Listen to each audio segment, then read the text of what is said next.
দেখো শিক্ষার্থী বন্ধুরা, আমরা 7 নম্বর অঙ্কটা আগের ভিডিওতে শেষ হয় নাই, মানে মেমোরি শেষ হয়ে গেছিল। এই জন্য এই অঙ্কটা আবার আমি তোমাদের এটা নিয়ে আলোচনা করতেছি। সি একটা সেট, এই সেটটা x belongs to natural number এবং এক্স মৌলিক সংখ্যা এবং এক্সের মান 7-এর চেয়ে ছোট হলে সি এর উপসেটগুলো নির্ণয় করো। কুমিল্লা বোর্ড 2024 সালে আসছে। তোমরা দেখো এই সেট কিন্তু দুই ধরনের, একটা তালিকা পদ্ধতি, একটা হলো সেট গঠন পদ্ধতি। এটা নিশ্চয়ই সেট গঠন পদ্ধতি, কারণ এর সি সেটের উপাদানগুলো নির্দিষ্ট করে বলা যাচ্ছে না, এই জন্য সি সেট হলো সেট গঠন পদ্ধতি। তো এখানে দেখো এই ন্যাচারাল নাম্বার, অবশ্যই এটা স্বাভাবিক সংখ্যা, মধ্যে আছে এক্সের ভ্যালুগুলো এবং এক্স সংখ্যাটা মৌলিক এবং এই সংখ্যাগুলো 7-এর চেয়ে ছোট হলে সি এর উপসেটগুলো নির্ণয় করো। এটা কুমিল্লা বোর্ড 2026 সালে আসছে। দেওয়া আছে C set x belongs to natural number, x মৌলিক এবং এক্স এর মান 7-এর চেয়ে ছোট। তোমরা দেখো এখানে 3টা কন্ডিশন আছে। একটা কন্ডিশন হলো সেটা এক্স এর সমস্ত মানগুলো ন্যাচারাল নাম্বারের মধ্যে থাকবে। দ্বিতীয় শর্ত হলো এক্স মৌলিক সংখ্যা হতে হবে। 3 নম্বর শর্ত হলো এক্স এর মানগুলো 7-এর চেয়ে ছোট হবে। তাহলে 7-এর চেয়ে ছোট এক তো মৌলিক সংখ্যা না, তাহলে প্রথম সংখ্যাটা হবে 2, তারপরে 3, তারপরে 5। যেহেতু 7-এর চেয়ে ছোট, 7 তো আর নিতে পারতেছি না, তাহলে সি সেট হবে কত? 2, 3, 5। এখন আমি সেট নির্ণয় করলাম, বলছে উপসেট নির্ণয় করতে। উপসেট মানে পাওয়ার সেট। প্রথমে 2 নিবা, তারপরে 3, তারপরে 5, তারপরে 2, 3, তারপরে 2, 5, 3, 5, 2, 3, 5 ফাঁকা সেট। একটা লক্ষণীয় বিষয় দেখো, এখানে প্রথমে একটা সংখ্যা করে নিছি, তারপরে 2টা সংখ্যা করে নিছি, তারপরে 3টা সংখ্যা, তারপরে ফাঁকা সেট। এই অঙ্কে করার একটা বিশেষ সূত্র আছে। যদি সেটের উপাদানের সংখ্যা n হয়, তাহলে উপসেটের সংখ্যা হবে 2 টু দি পাওয়ার n। তাহলে উপসেটের সংখ্যা কত হবে? সি সেটের উপসেট সংখ্যা কত? 2, 3, 5। তাহলে 3টা, n এর মান 3, তাহলে 2 রূপে 3 মানে 8। এটাই নির্ণয় অ্যান্সার। আশা করি অঙ্কটা তোমরা বুঝতে পারছো। তারপর দেখো শিক্ষার্থী বন্ধুরা, 8 নম্বর অঙ্ক। এ একটা সেট, কি সেট? এ সেট হলো এক্স বিলংস টু জেড এবং x square less than or equal 1 এর উপসেটগুলো নির্ণয় করো। তাহলে প্রথমেতে আমাদের এ সেট নির্ণয় করতে হবে। দেখো এ সেটের ভিতরে এক্স বিলংস টু জেড বলতেছে এক্স এর সমস্ত মানগুলো জেড এর উপর ডিপেন্ডেবল, মানে এক্স এর সমস্ত মানগুলো জেড এর মধ্যে আছে। জেড মানে কি? পূর্ণ সংখ্যার সেট, মানে ইন্টিজার নাম্বার। তাহলে আমরা লিখতে পারি জেড ইকুয়াল 0 +-1 +-2 +-3, এরকম করে +-ইনফিনিটি পর্যন্ত চলবে। তাহলে এক্স ইকুয়াল 0 হলে, যেহেতু পূর্ণ সংখ্যার প্রথম সদস্য 0, তো 0 হলে 0 স্কোয়ার, 0 স্কোয়ার দ্যাট ইজ 0, সেই মানটা 1-এর চেয়ে ছোট, তাই না? আমি যদি এক্স এর মান +-1 নেই, তাহলে এক্স এর মান x +-1 হলে +-1 হোল স্কোয়ার ইকুয়াল কত? 1। 1 এর মানটা কি? 1-এর সমান, 1-এর সমান। তাহলে x ইকুয়াল টু যদি +-2 নেই, +-2, তো +-2 স্কোয়ার 2 দুগুণে 4, 4 কিন্তু 1-এর সমান না, 1-এর সমান না বা 1-এর চেয়ে ছোট না, তাহলে এটা গ্রহণযোগ্য নয়।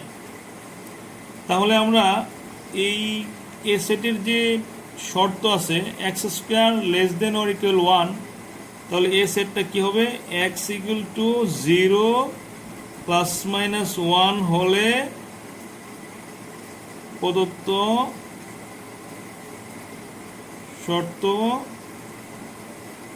শর্তকে সিদ্ধ করে। তাহলে আমরা লিখতে পারি এ সেট -1 প্লাস 1 -1 0 প্লাস 1। তাহলে এখন উপসেটের সংখ্যা 3টা হলে, এর আগে আমরা করছি 8টা হবে। প্রথমে একটা করে লেখো, -1 0 1 -1 0 -1 1 0 1, তারপর লেখো -1 0 1। আর ফাঁকা সেট তো সকল সেটের সদস্য। তাহলে আমরা উপাদান সংখ্যা যদি 3টা হয় কোনো সেটের, উপসেটের সংখ্যা হবে 8টা। 1 2 3 4 5 6 7 8। 1 2 3 4 5 6 7 8। এটার অ্যান্সার। আশা করি অঙ্কটা তোমরা বুঝতে পারছো। শিক্ষার্থী বন্ধুরা, আজকে তোমাদের এই অঙ্কটা হলো সর্বশেষ অঙ্ক, 9 নম্বর অঙ্ক। এটা যশোর বোর্ড 2026 সালে এই পরীক্ষায় আসছে। অঙ্কটা হলো একটা ফাংশনের মান দেওয়া আছে, বলছে g(1/x + 1 g(1/x - 1) এর মান নির্ণয় করো। তাহলে আমরা প্রথমে লিখি, দেওয়া আছে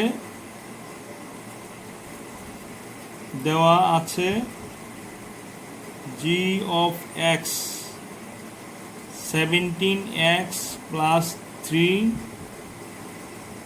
17x - 3। তো দেখতে পাচ্ছি অঙ্কের মধ্যে g(1/x) আছে। তো g(1/x), তার মানে x এর জায়গায় তুমি 1/x বসাবা। এখানেও x এর জায়গায় 1/x বসাবা। তাহলে কি আসলো, 17/x + 3 17/x - 3। এটা আমরা পাইলাম g(1/x) এর মান। আমরা জানি যে এটা লব, এটা নিচে মনে মনে 1 আছে। আমরা যদি এটাকে যোজন বিয়োজন করে দেই, g(1/x + 1 g(1/x - 1), মানে লব যোগ হর, লব বিয়োগ হর। তাহলে এটাও হবে লব যোগ হর। এটা হলো লব, এটা নিচেটা হর, লব যোগ হর। এটা লব 17x, আর এটা হলো হর, এটা বিয়োগ করে দেব। আর এখানে মাইনাসে মাইনাসে প্লাস হবে। আমরা লিখব যোজন বিয়োজন করে।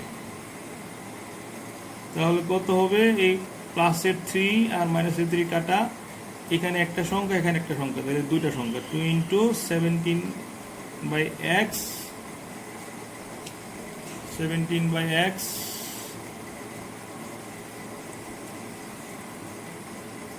আর এখানে কত হবে, এখানে হবে এই -17x, এখানে প্লাসের 17/x, তা কাটা যাবে। আর 3 আর 3 যোগ করলে 6। তাহলে যদি এই 2 দিয়ে 6 ভাগ করলে কত, 3। তাহলে অ্যাকচুয়ালি কত হচ্ছে, 17 নিচে x আর এখানে আছে 3। এটাই অ্যান্সার। আশা করি তোমরা অঙ্কটা বুঝতে পারছো। তো শিক্ষার্থী বন্ধুরা, আজ এই পর্যন্তই রইল। যদি আমার ক্লাস তোমাদের ভালো লাগে বা তোমাদের কোনো উপকারে আসে, তাহলে আমার ক্লাসগুলো করে আমার নিজেকেও ধন্য মনে হবে এবং নিজের প্রতি একটা স্যাটিসফ্যাকশান আসবে।